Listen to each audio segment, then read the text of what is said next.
Hooray. I'm always hesitant about seeing that we're live or not. So I'm glad that you could see it too. So everyone, I am here with Jill C. Lubin. Did I say your last name right? Lublin, yes. Jill Lublin. Lublin. Great. So Jill is a publicity expert, and we're here to talk to her about publicity and how she got started with events. Jill, tell the good people how you been. How you doing? Well, first of all, Eric, it's so nice to be here with you and happy to be here with all of you listening in, watching in. And I've been great. I'm grateful and feeling blessed. Woohoo. So how'd you get started with events? I actually teach a virtual publicity crash course, and how I got started with it is actually, it's what I do. I wrote the book Guerrilla Publicity, and through that, I've been helping entrepreneurs, coaches, small business owners, people, that you serve for, gosh, close to 30 years now. And You must really like your job. I do. It's evolved like everything has, and it's important that we evolve things. So, I was doing them live and virtual before the pandemic, and now they're all virtual because, frankly, it's a lot easier. And save on hotel and travel and all that good stuff. So I think, like everything, you have to evolve as the world evolves and as your audience evolves and have different messages. So that's all key too. Yeah. So I read on your LinkedIn bio that you've worked with people like Tony Robbins. I'm a big fan of Tony Robbins. What was that like? Yeah, well, how can you not be a big fan of Tony Robbins? It was an amazing experience. I actually spoke on his stage at Ultimate Business Mastery with close to 1,000 people, which of course was a little daunting and slightly scary, but it was absolutely wonderful and such a delicious time. They were filming it. People still tell me they're seeing it. Maybe that was a few years ago. And it was an incredible experience, really having that ability to speak to his people that he coaches that work with him. And then, of course, having the opportunity to be on his stage was truly an honor, truly an honor. And it was really funny because I was actually one of the only women on the stage. So I remember going out and actually buying a new dress because I figured if I was a woman on the stage, I'm going to wear a dress as opposed to what I was originally planning on wearing. So that was super fun. And, it was an amazing experience. It was in the Mandalay in Las Vegas, which of course is a beautiful venue and truly, truly a once in a lifetime experience that hopefully I'll get to repeat. Right. How'd you get asked to be a part of it? Well, How did we help interestingly you? enough, J. Conrad Levinson, who is quite famous as the father who wrote Guerrilla Marketing. Guerrilla Marketing has sold over 1 million books. And actually, he was engaged with a wonderful man called Chet Holmes, who wrote incredible sales books. Chet, unfortunately, passed away early at a young age. And what was interesting is I was actually speaking at an event for Jay and Chet, and they mentioned, hey, would you like to speak on Tony Robbins' stage? And next thing I know, they made the introduction, and there I was speaking on Tony Robbins' stage. And I think that's a lot of what life is connections and relationships and staying connected to the people who not only you serve, but, who serve the people you serve. And I think that's an interesting thing in life. And I realized, it wasn't like purposeful on my part per se. And honestly, it really kind of fell in my lap as quite an amazing opportunity. But it was through an introduction of somebody who knew me and knew my work. So I do think, that's important in life. Your network is your net worth. And it's, stay connected. I mean, through this pandemic, one of my strategies for success has just been to stay absolutely connected through networking. And, the interesting bonus is that I've been able to network all over the world. That's how I met you, and how wonderful that is. Yeah. So I'm now thinking that speaking gets you more speaking gigs, and networking helps you get speaking gigs. Yes, it does. Yes, it does. Both. And clients. And clients. Let's not forget about that. So, I mean, obviously you want to do things to create prospects and sales and clients and connect and share and contribute. Also, of course, for the credibility and the visibility, right? All of that happens when you're speaking, when you're networking, when you're in media, all of that happens. And that is a beautiful thing. Yeah. Do you have any tips on networking? Absolutely. I wrote a book called Networking Magic. There it is. John Gray's on the front cover. Super excited about that. And John Gray of Men Are from Mars, Women Are from Venus. And it's interesting about networking. So the thing I like to say about networking is practice the 3 C's is what I like: connect, communicate, collaborate. Right. And the thing is, you need to know when you meet someone at a networking event, you need to know what is it that you would like? What is it that you would also like to give? So before I walk into any networking event, and I mean now on Zoom or live, I will ask myself, what do I need to create right now? What would I like? Right. So that when someone says, "Hey, how can I help you?" You've got an answer. I am surprised, honestly, how many people I might say, "Hey, how can I help you?" And they don't have an answer. I actually heard a woman the other day say, "Oh, I'm good right now." And I'm thinking, that's wonderful that you're feeling great. But what about 3, 6, 9 months ahead? Could we be looking, what is it you need? And perhaps what could help you get to the next step? Or maybe ask for somebody else, There's always a good answer to how can I help you? There's always a good answer, even if it's called, "Hey, I'd love you to contribute to an organization that I'm part of." My neighbor needs some help. Could you donate something that we could give them some groceries? Whatever it is, I want you to be thinking about what would help you next. And so the other thing I like in networking is the who question. I call it the who question. Who do you know who can fill in the blank? Right? Somebody I know needed an editor yesterday. So who do you know that can help me sell my house? A real estate agent. Who do you know that's a great photographer? I got asked the other day because I need a new headshot. That person said. So I love the who question. And the other thing that's my general rule when I'm going to ongoing networking events is that I like to, I call it the 3-3 rule. I like to deepen 3, meaning deepen 3 relationships that I already have. I might just reach out and say, "So good to see you again." I'll do that on chat. That's all, just a simple acknowledgement. And then I like to meet 3 new, right? So that's very accomplishable in let's call it a 90-minute meeting on Zoom. I'll reach out to 3 people I think, "Oh, she or he looks very interesting," or "It looks like somebody we can connect, collaborate, communicate," right? And I'll reach out to them and give them my schedule link. So deepen 3, reach 3. It's very nice. I like well, I still do say, once you're aware of yourself or more aware of yourself, you also become aware of what you need and want to ask from others. Yes, yes. And that, here's what I want to say to you all. It's okay to need and want from others. Need's a funny word. I don't love it as much, but certainly, we all honestly support each other, contribute to each other, help each other. And without each other, in my opinion, it'd be a sad world. So, I'm sure we've all realized, particularly in the pandemic, how much we actually need each other and how being alone feels. So I think it's really important that you do reach out, that you look to see, how can I contribute to others? And that's a great question to ask each day with. I in writing The Profit of Kindness, my latest book, I now run an intentional kindness community.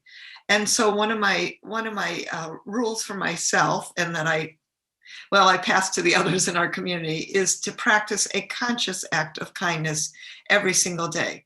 So what does that mean? If I get to the end of my day, like yesterday, my friend's birthday was yesterday, and oh my gosh, I forgot to send her a big happy birthday. So it was 10 o'clock at night. I was about to go to bed, and I said, oh, your birthday's not over yet. Here's my big wishes for you, right? And so that's what I'm talking about staying connected to who is important to you, but definitely practice that conscious act of kindness every day and watch your life change with that simple focus on how can I be more kind. Yeah, my mama always told us, make time for the things and people in your life that you want more of. So yeah, I definitely resonate with that. So did anything special happen for you to write the Prophet of Kindness? Well, yes, it did actually, because frankly, it was not a book I was intending to write. Guerrilla Publicity had just come out as a third edition, which I'm very excited about. And I have an 87-year-old friend who was about, let's see, was she about 82 and at this time, and I was driving her to a doctor's appointment. I've been helping her for years in her aging journey and taking her out to lunch or, driving her to appointments or coming over to her house if she fell or whatever it was, right?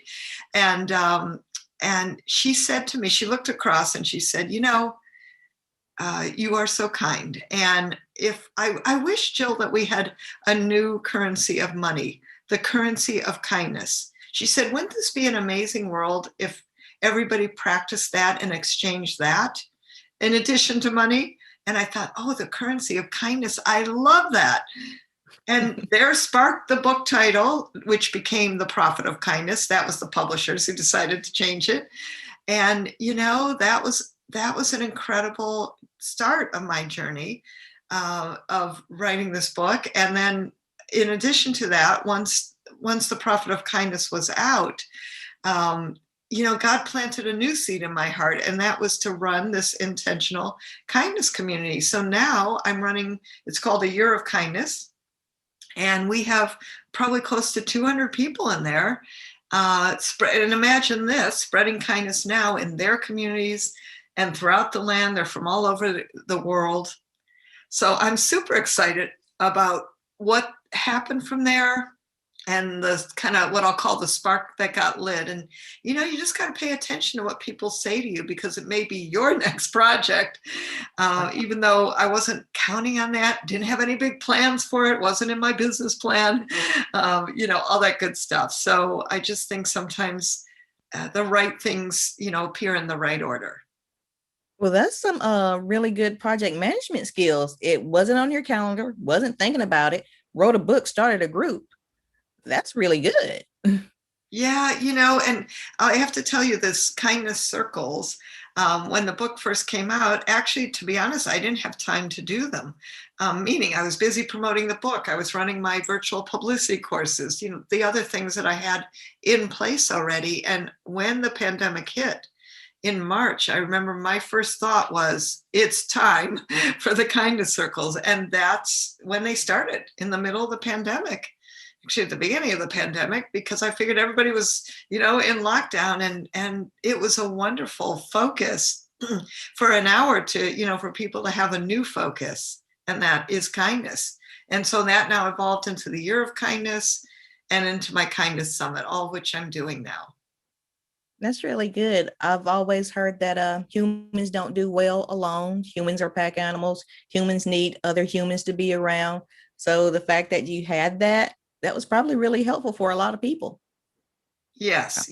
Lots of good feelings, lots of good connections. And of course, for me and for the people in it, my intention is for that to be an intentional business community where people can pass referrals, give leads, and be in the space of kindness. How long did it take you to come up with the idea, stop everything that you're doing, write the book, and start the community? So for the Prophet of Kindness in particular?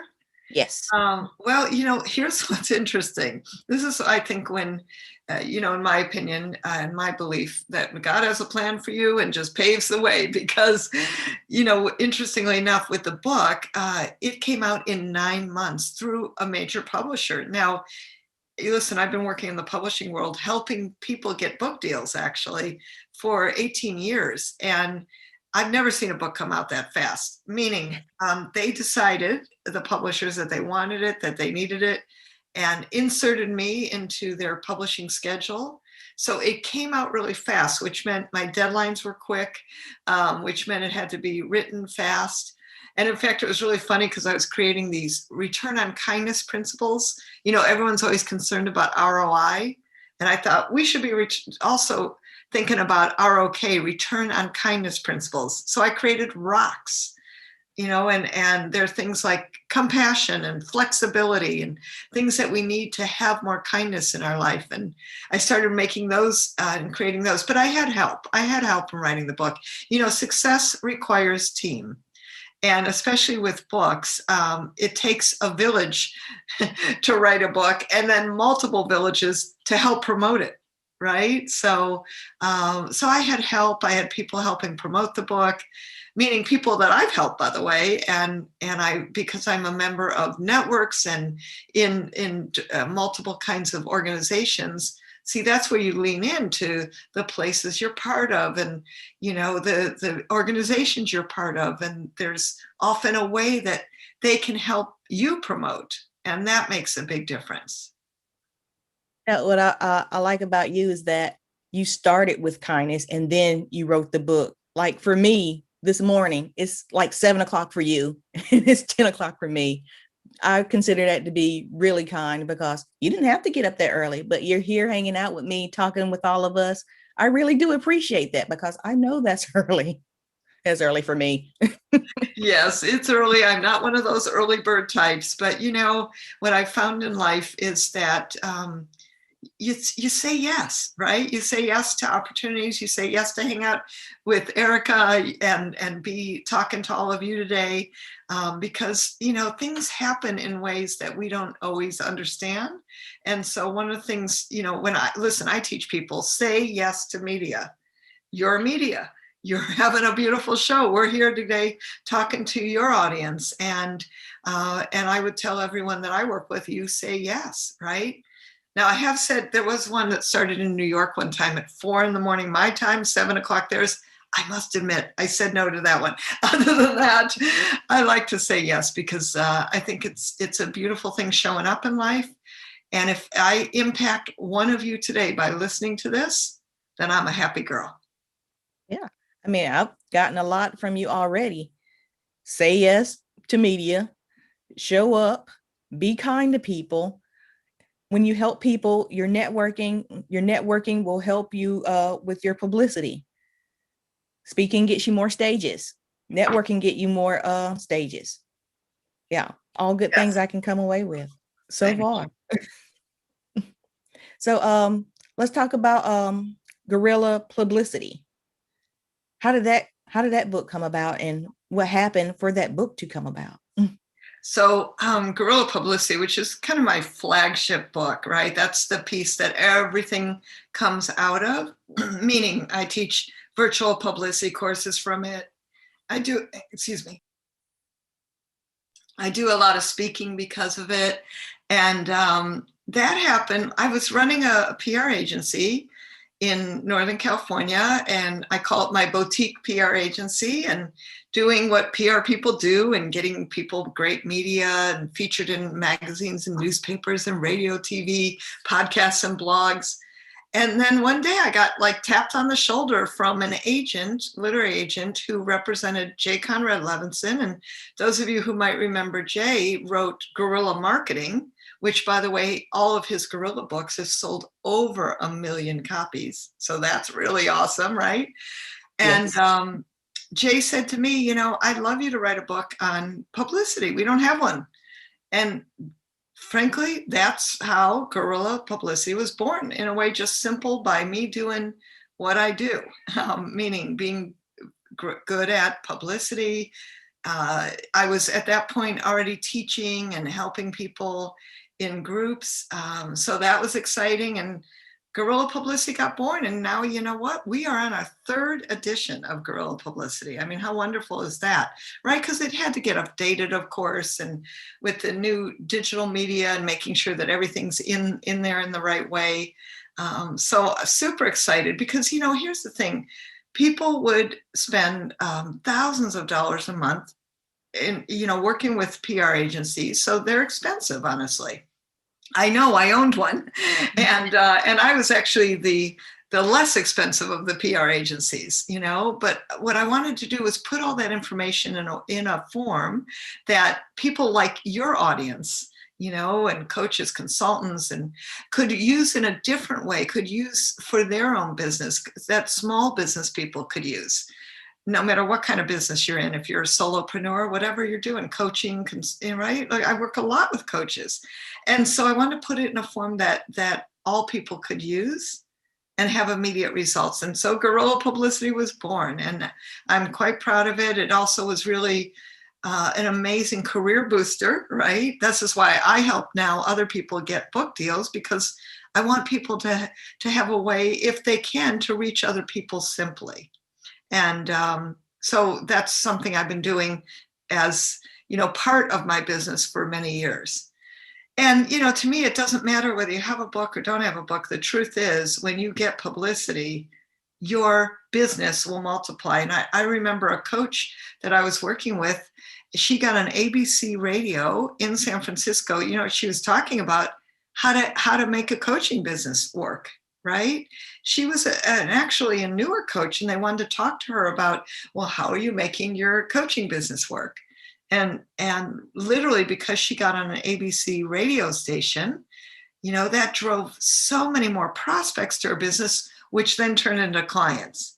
And so imagine this, you know, really floods of prospects into your business because they're engaging with you, because they're hearing you, because that trust factor is built through media. It makes such a difference. Yeah. So I assume that a lot of people know what I know, and I've been told that that's not always correct. So could you tell us what publicity is and how to, I guess I want to say, it might take a long time, but how someone would possibly use it for an event? Absolutely. So what publicity is it's the opportunity to get your name out there, to create visibility and get recognized. It builds visibility in your industry, right? And it gets people talking about you. So what that looks like is the opportunity for them to know your name, them to know what your message is, them to know your passion, meaning your audience. And so publicity gets your name out there, sort of really bottom line, and increases that opportunity for trust, for recognition, for exposure, and frankly, for you to be in the marketplace. And when people want to coach, as an example, they think of you, they think of your name, because you've been out there, because you've been out in the marketplace, and such a difference that makes. Yes. I feel that hosting events is a good way to let people see you as an expert, see you as the go-to expert. But like, how do you get people to come to your events? And I'm thinking you need publicity for that. Well, we all need publicity for anything, and that name recognition makes a huge difference. And when I say name recognition, it means, you know, this is it's a journey, you know, and your publicity and your message shifts as you shift, as you change a little bit of your direction, as you serve more people. But the truth is, your publicity must begin now, wherever you're at right now. It's a baby step to letting other people know about you, because that is how your recognition factor grows, right? And so, yeah, step by step, it might be doing Facebook Lives like we are doing now, and having a show like Erica has, or, you know, might be starting your own podcast or being a guest on others. And that's actually fairly simple, to be a guest on others by going to iTunes and seeing who's doing shows that are similar to what you might be serving, the people you might be serving, right? And Yeah. so I'm really a big believer, as the more you're seeing, yes, the more your business is going to grow. And that's important, to stay out there and to stay visible, to stay recognized. And, you don't have to be featured in the New York Times. It really could be a simple repetition of more consistent podcasts, or writing articles, or doing things that have people see you, like you're talking about, Erica, as the expert in what you do. Yes. And I think, again, going back to being kind, I think that helps a lot. Yes, it helps. It absolutely helps. And it's important to decide who are you in the marketplace. Listen, I know a guy, and he's tough, and he's very, I'll just call it New York, and he's bottom line, and he sometimes swears a lot, and that's his personality. Now, it really is his personality, but that's also what he's known as. And, people just know when they're around him, that's what they're going to get. So it's fine to decide that you're a certain way. I like consistency. I think it's important to be consistent and persistent in the marketplace. Yeah, I've been doing PR for quite a while. I'm known for that. I didn't switch directions. Now, I added in the year of kindness for this particular year, particularly when the Prophet of Kindness came out. Yes, I've added that in, and I'm thrilled to be doing that now. Right? Yes. So you'll add in things. Sometimes you'll have a shift. You'll have different things that'll evolve in your life. And guess what? Publicity evolves as you evolve. Yeah. I've heard you say it takes a team to do things. A lot of people on the show have talked about having trouble asking for help, knowing that they need help, but they're scared to, like for me, scared to share my names, scared to share my brand with someone else, scared to ask someone else to represent me. Do you have any tips on that? Yeah, and thank you for the honesty in that. I think a lot of people are, shall we say, afraid to ask for help. Or wherever you're at, maybe a little bit afraid. So here's what I know, and working with thousands of people throughout the years, when you're clear about your message. So I'm like, if I had a platform to stand on, it would be it's important to focus on your message, because when you know your message, what happens is your confidence is really accelerated. People feel more connected to you because, frankly, you're more connected to you. So one place I would have most people start is zoom in on your message. Focus on your message. Like, what is it that you really are saying out to the world? And not what I like to call beat the chest publicity, but here's how I can serve you. So think like this, right? Hands outstretched. How are you going to serve your marketplace? And start there. I think that's really an important key for peeps is start with your message. And when you know that, when it's in here and resonant for you, then what happens is you'll be resonant to your message, and you'll have a confidence that people will respect and notice. And frankly, that makes a big difference.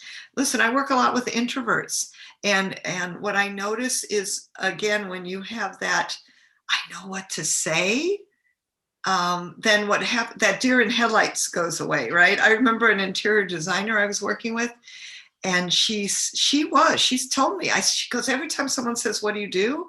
I don't know what to say. I feel like a deer in headlights. Those were her words. And so we worked on her message. What do you say? And when she went to a Zoom networking event, funny enough, she actually closed $2,000 in business. Why? Wow. Because she knew what to say.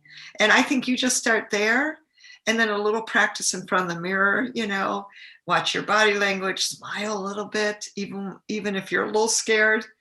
Here's the truth. Most people don't know that you're scared.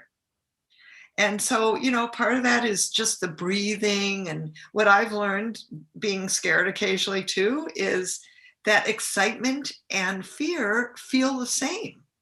So if I'm a little bit afraid, I will say, I'm so excited. And that will take a little bit of that edge off. That helps. That actually helps.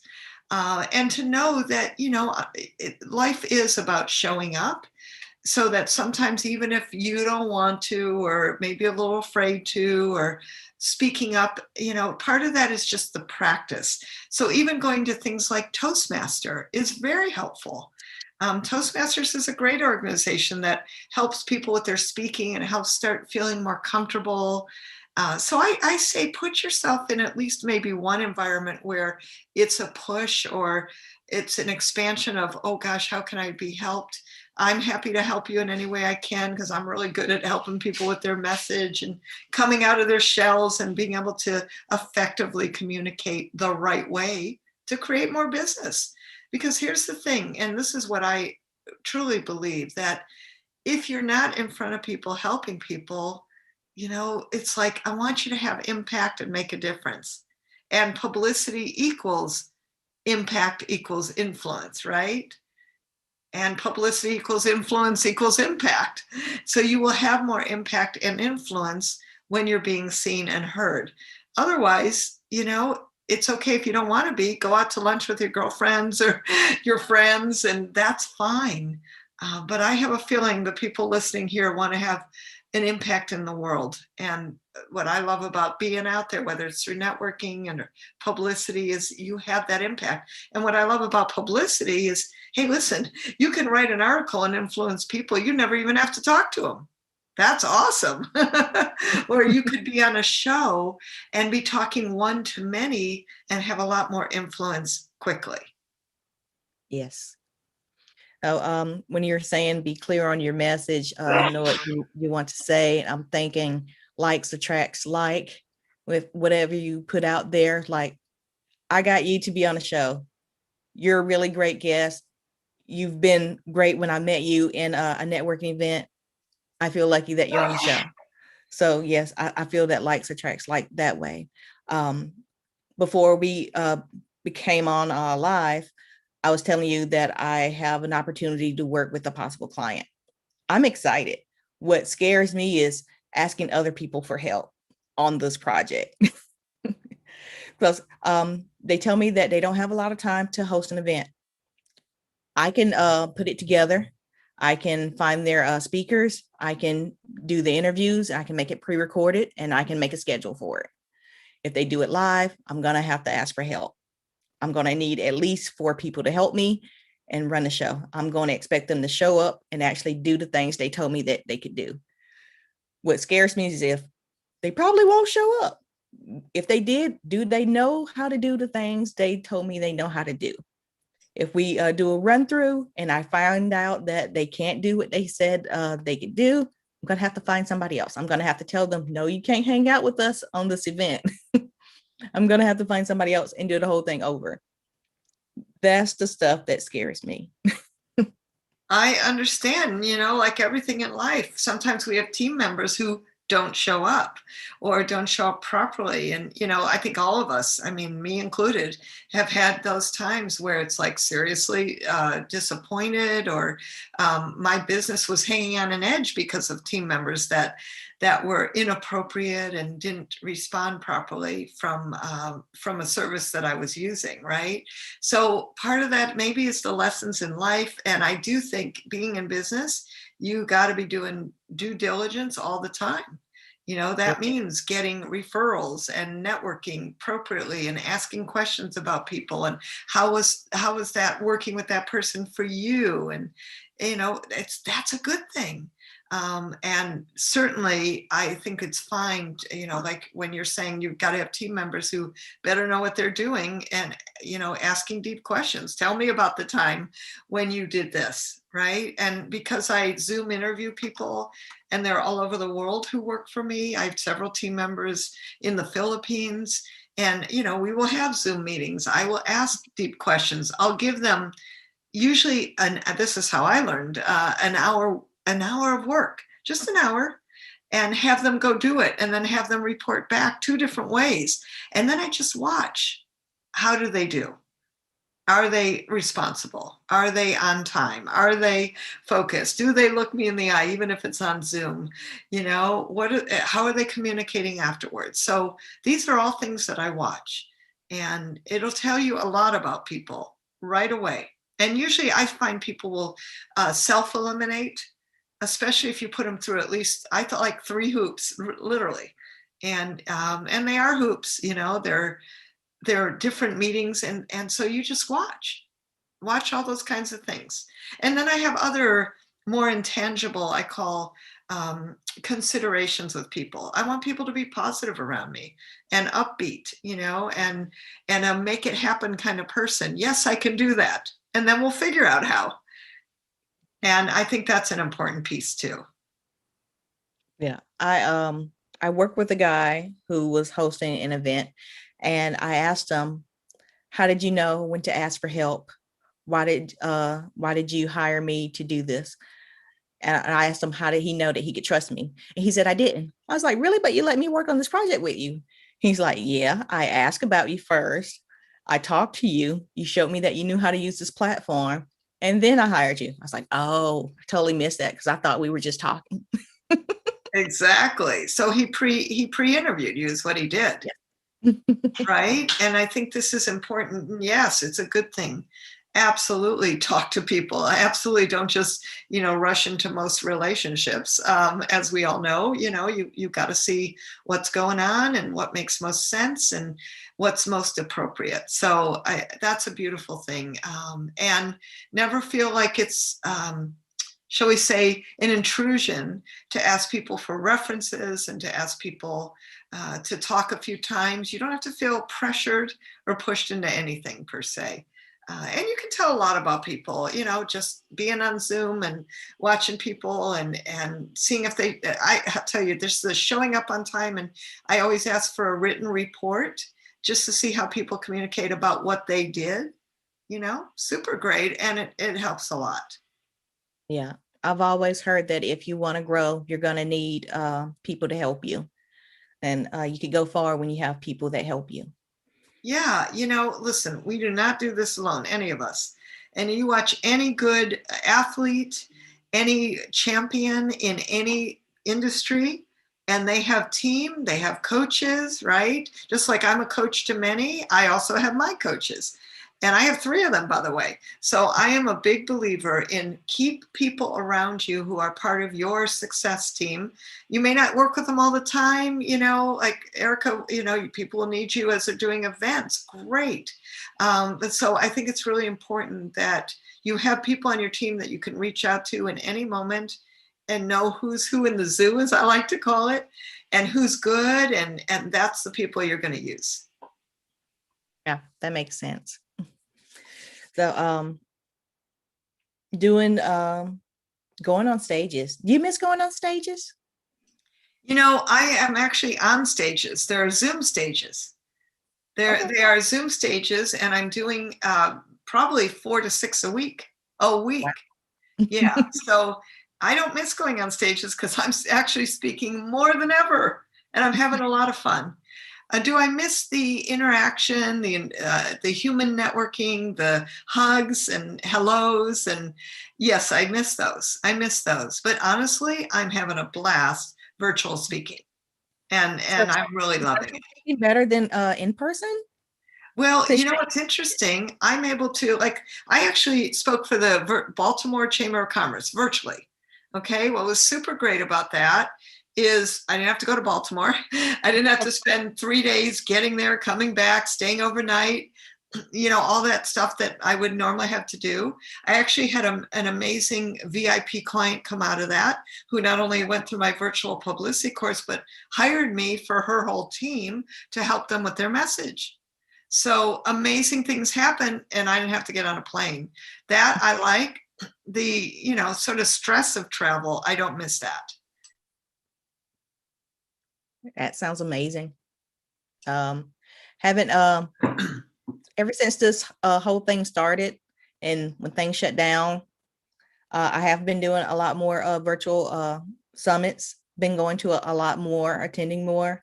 I do kind of miss going out to events, but this has been fun. And here in where I am in South Carolina, it's like people think it's over. And outside events have started.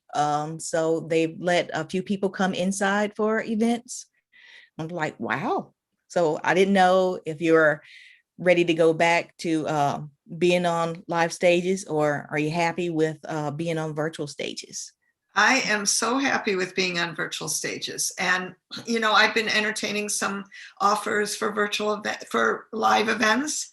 Hang on one sec.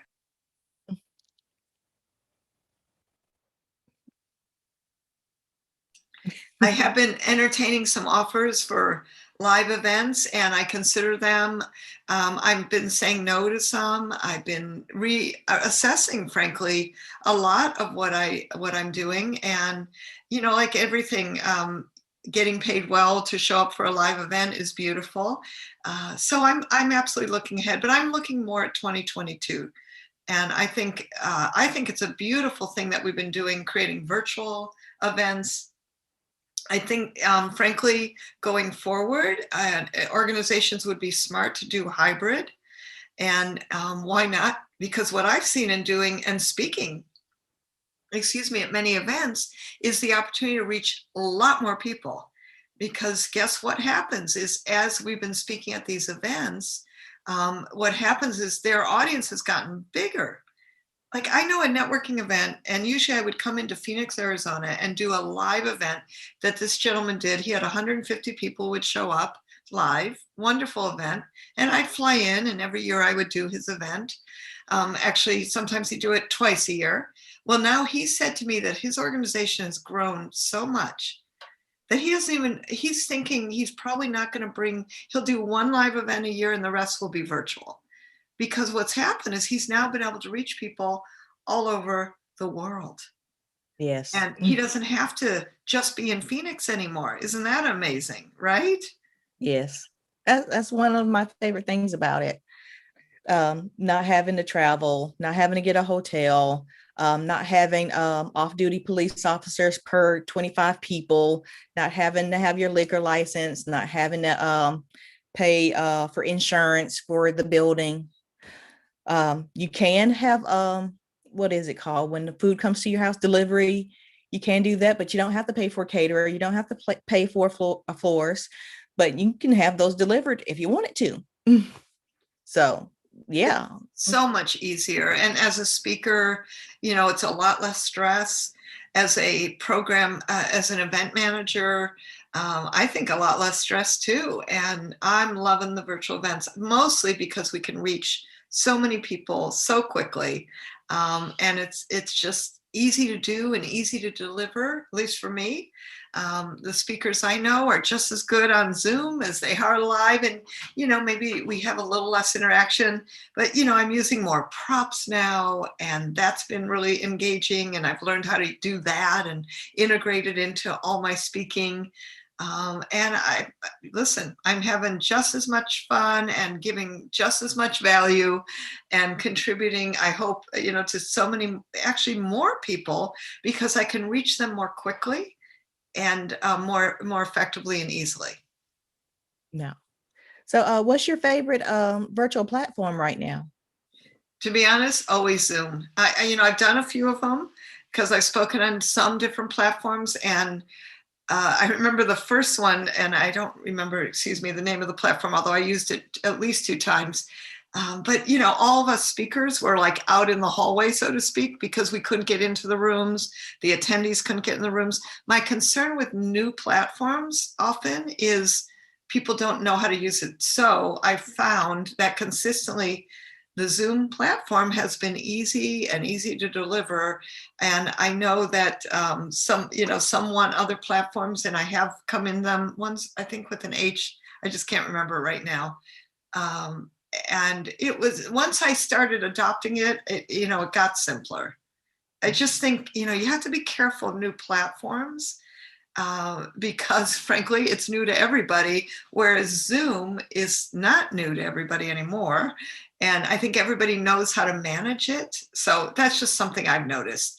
And when I've done those other platforms for other speaking engagements, it does get more complicated. And I notice we lose people.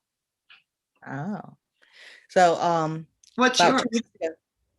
I'm sorry, I didn't hear you. What's your favorite platform? I like Zoom. We're using Zoom right now. I like Be Live. love Arameet. Haven't used it for myself yet, but I really love Arameet. And why I love Arameet is that they don't tell me what to do. I am free to move about the room as I please. And they send me little messages saying, hey, there's a new talk on stage if you want, but I mostly just hang out in the lounge. And what I found is that people know that I go hang out in the lounge while their event is happening. So they turn it off and it hurts my feelings. But what I want them to do now is give me the option after your talk is over to switch that button so they can open the lounge because I love it. Yeah, well, and the lounge is where it's happening, right? Like Yes. in events, hallways are where we meet each other.